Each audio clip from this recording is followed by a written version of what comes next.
everyone. Welcome back to PHAMCAST. We're here talking all about real lives touched by addiction. And Jen and I have really been diving in to some tough conversations about addiction, the impact it has on all of us, families and societies. But now we really do want to talk about hope and next steps and moving forward and prevention, because at the end of the day, if we keep spinning our wheels and doing the same things, we don't get any further ahead. And so Jen, I really wanted to look at talking about healing and recovery, because people want to put their hands on something and do something. What are some of the key elements that someone can do to fully integrate back into society? So whether they're currently in addiction or not, or whether they're recovering from addiction, how do they reintegrate back into society? What are some of the tips and strategies you give your clients, your families and the clients to do that? So there's not one thing, there's many. For family members, it's getting help for themselves to manage their own emotional triggers, learning new tools to regulate their central nervous system, healing their wounds that are triggered by their loved ones, because that's part of the integration process. And that's what I believe has been missing as far as recovery goes. Family members are the cornerstone of recovery. If we empower families with real tools, with resources to help them see a new way, reprogram their own pathways within their minds, their belief systems, and the way they've been known to do things, that's part of the integration process. I've done it myself, I've witnessed it myself, where my son would come home from treatment and we would be triggering him.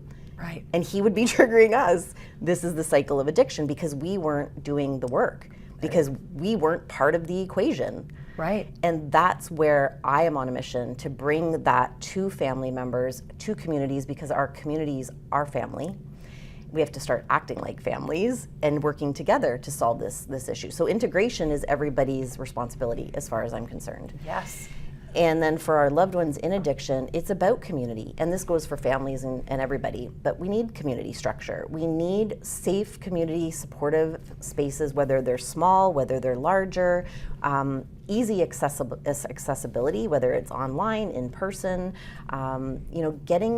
giving people the space that they need in safe environments after treatment has concluded. So whether it's a 60-day, 90-day, if it's a treatment center, some people aren't even going to treatment center, and that's okay. One size doesn't fit all. So maybe it's diving deep into a yoga practice, something to help them learn how to regulate their nervous system, which is also a community setting where you're meeting and integrating with people and building trust with yourself and other people.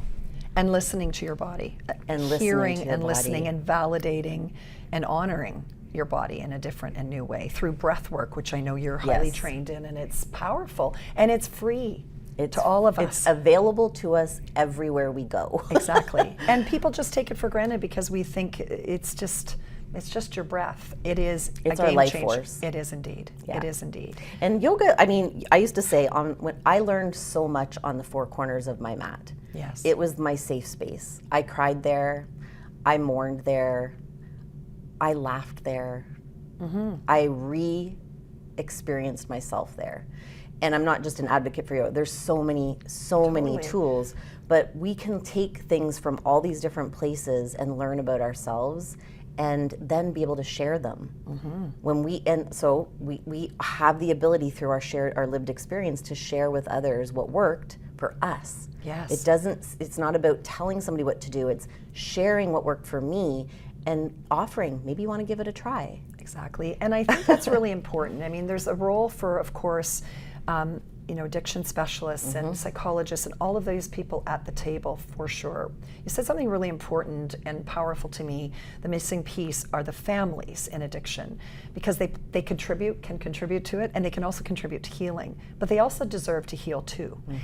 And what I love about what you're saying, Jen, is that you're welcoming everyone to join the table, that there's not one way Yes. or the only way or the right way.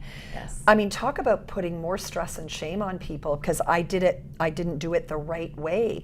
I mean, I hear these words. I heard them on my tables. I've done a lot of work with people in active addiction. I've done work on the detox floor at the Donwood Institute years ago. I've seen the pain that this brings mentally, physically, emotionally, spiritually, and otherwise. And so there isn't just a right way. And so giving all these tools, but layering that in, as you're saying, with community is really important.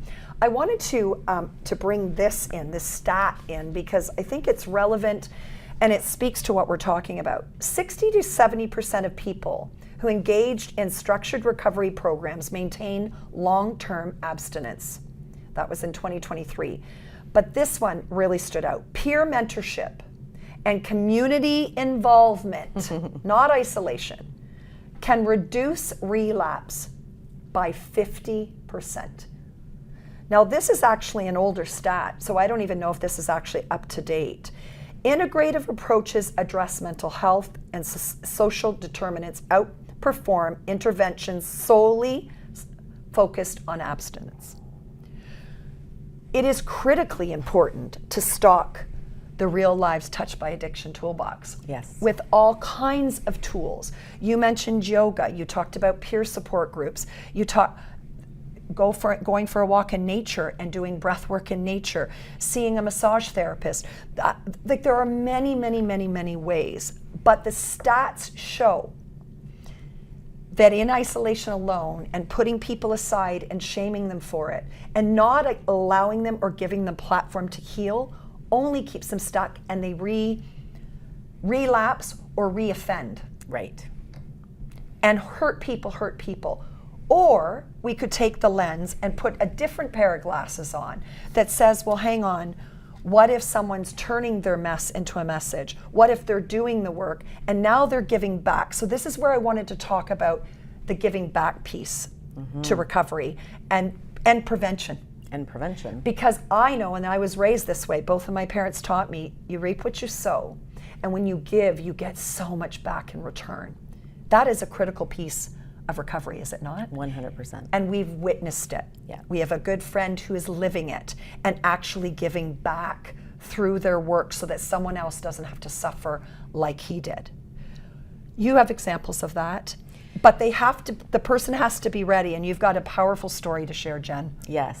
Yes, and the person has to be ready, and it's all in perfect timing. Yes. Right? It's all in perfect timing, and that's where we all get into this. We want to fix, we want to force, we want to make it happen. In a time frame, in a certain and that's part of the surrendering process and the acceptance of what is.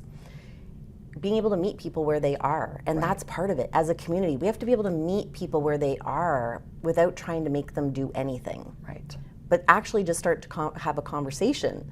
You know, what would you be interested in trying if you thought it could help, right? It's like getting their feedback. Yes. Like, these are human beings, right. And yet we don't This is what you have to do. recognize it. This is what you have to do, and we all have something that is in alignment and things that aren't.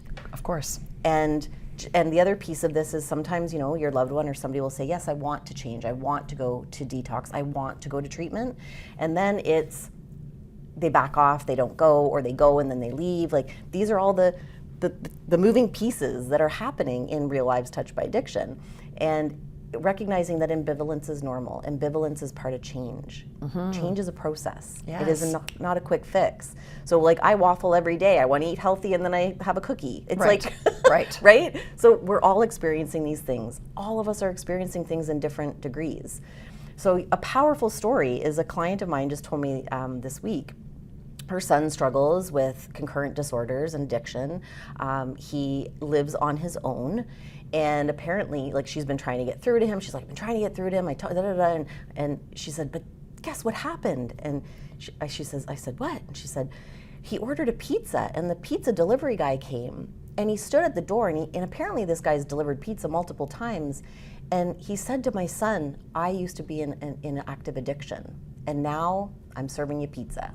And he's like, you can change too. Powerful. And the son came over to the mom's house and told this story. What did that do? That pizza delivery guy shared his lived experience from a place of wisdom and a relatability to somebody who is hurting and struggling, isolated and alone, and actually ignited the light of hope. Yep. Powerful. That's how simple it is. And free. And free. And we think as individuals, well, I can't do anything. Who am I? I can't do anything. The power of community and connection. Humans need connection. Whether they're struggling or they're not, we are all wired to be connected.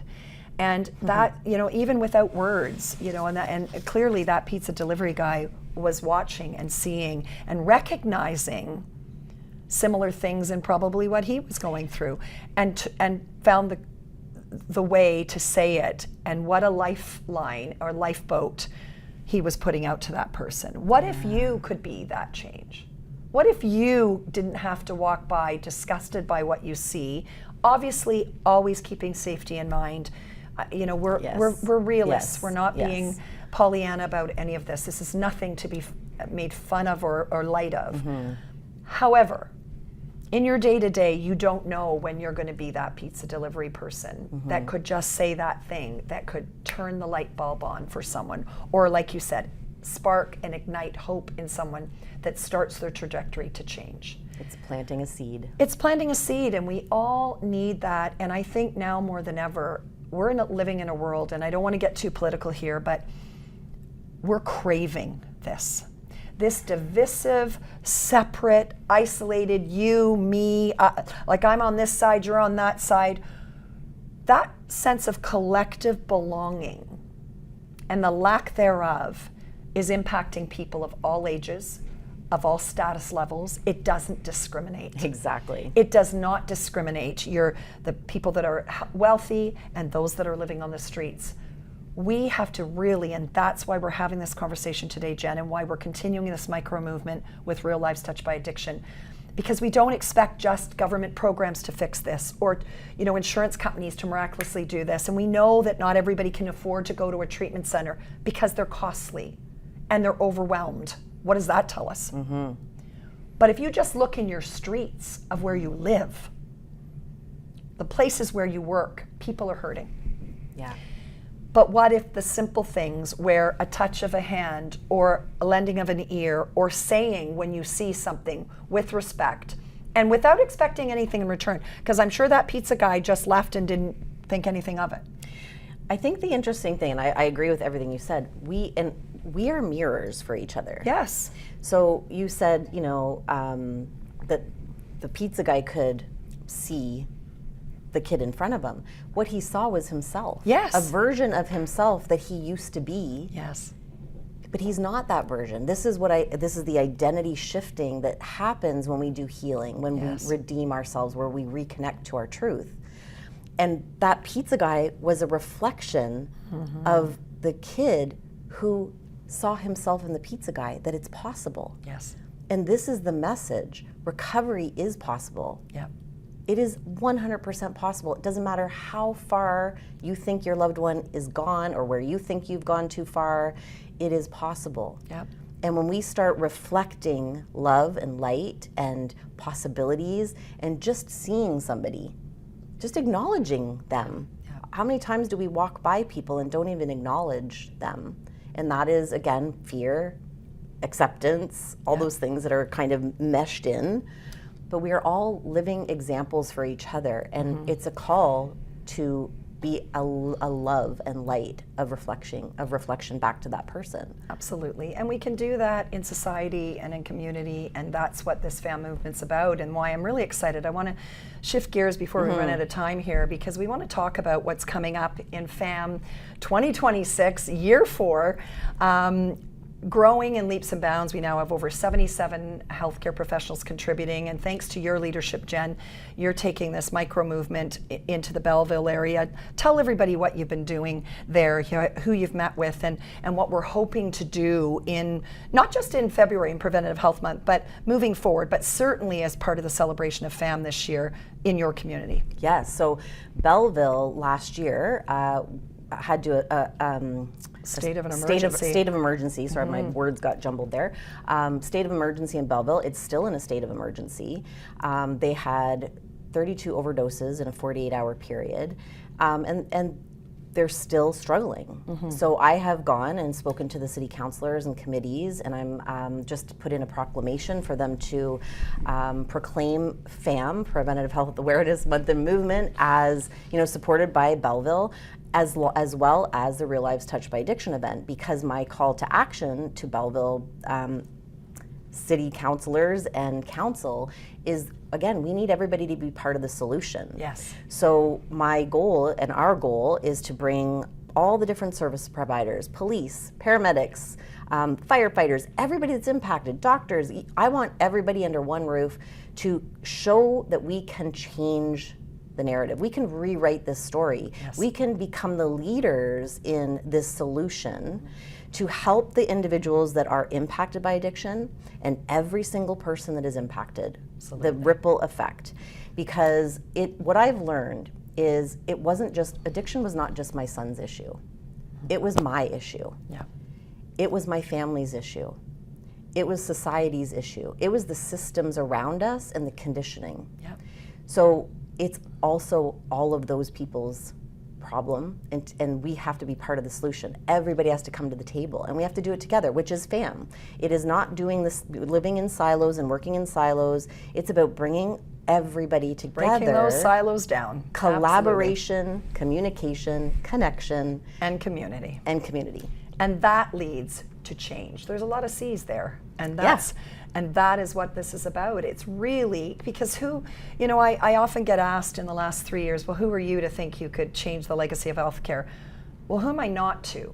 And I don't say that from a place of arrogance, because what I knew I was about to do was take the first step, but that it would have a ripple effect and community would join. Like I just said, now 77 and climbing healthcare professionals, FAM partners, businesses that want to help, sponsors, because this is a non-funded movement. Let me be clear. Yeah. This is a grassroots, non-funded movement, and we couldn't be doing what we're doing. And every year we require more because it gets bigger and bigger. And if we want that impact to be there, we need help to do that. And thanks to FAM sponsors, I'm going to name a couple of them because they've been amazing, like Amica and Pfizer Electric and Lee Goncher and Associates and Tonin, and things keep happening. Every penny helps us reach more people, impact more lives, and be part of the solution we want to see happen.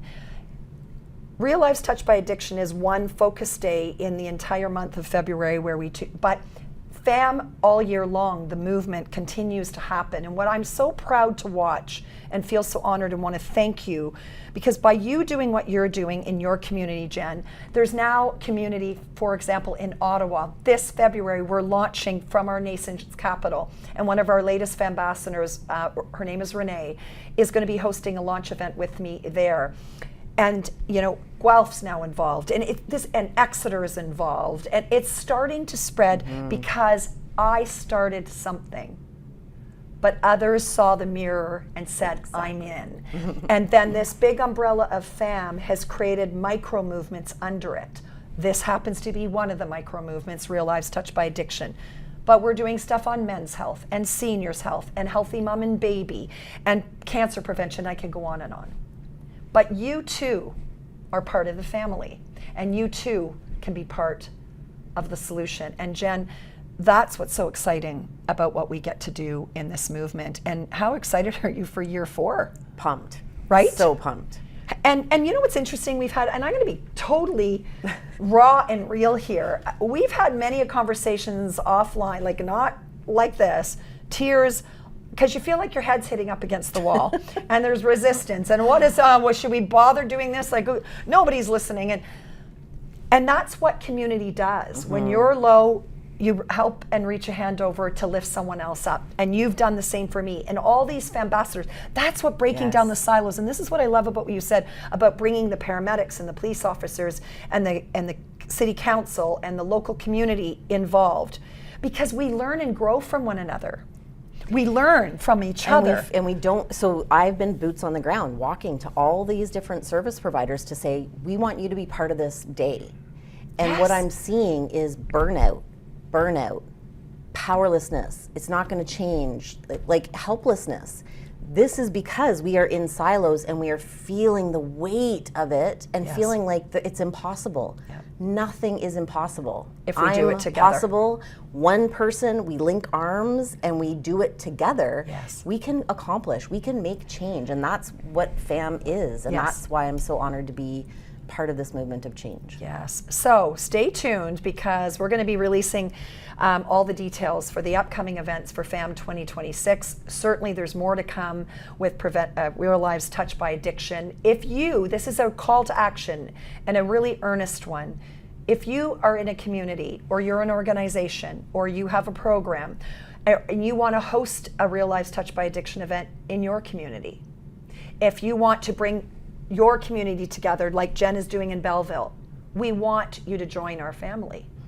We're not looking to do this alone. We can't do this alone. And as we scale this across Canada and be the leaders to show that change is possible if we work better together, with egos aside, silos down, and hope for change, we can do this. So this is your call to action. Become part of the family. Whether you want to sponsor, whether you want to host an event, whether you are a professional that want to be a FAMbassador and contribute to the education, all of you are welcome.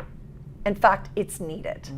And Jen, thank you for sharing your story so just boldly. And I can see the work you've done. I'm gonna try to. Don't do it. Don't do it. I've seen the transformation in you, but it's come from hard work, in spite of resistance, in spite of judgment, in spite of a lot of barriers and obstacles. But you are now becoming a beacon of light. And and I don't want to say that your life has been a mess, but taking your experience. Kind of was. Let's just be real here.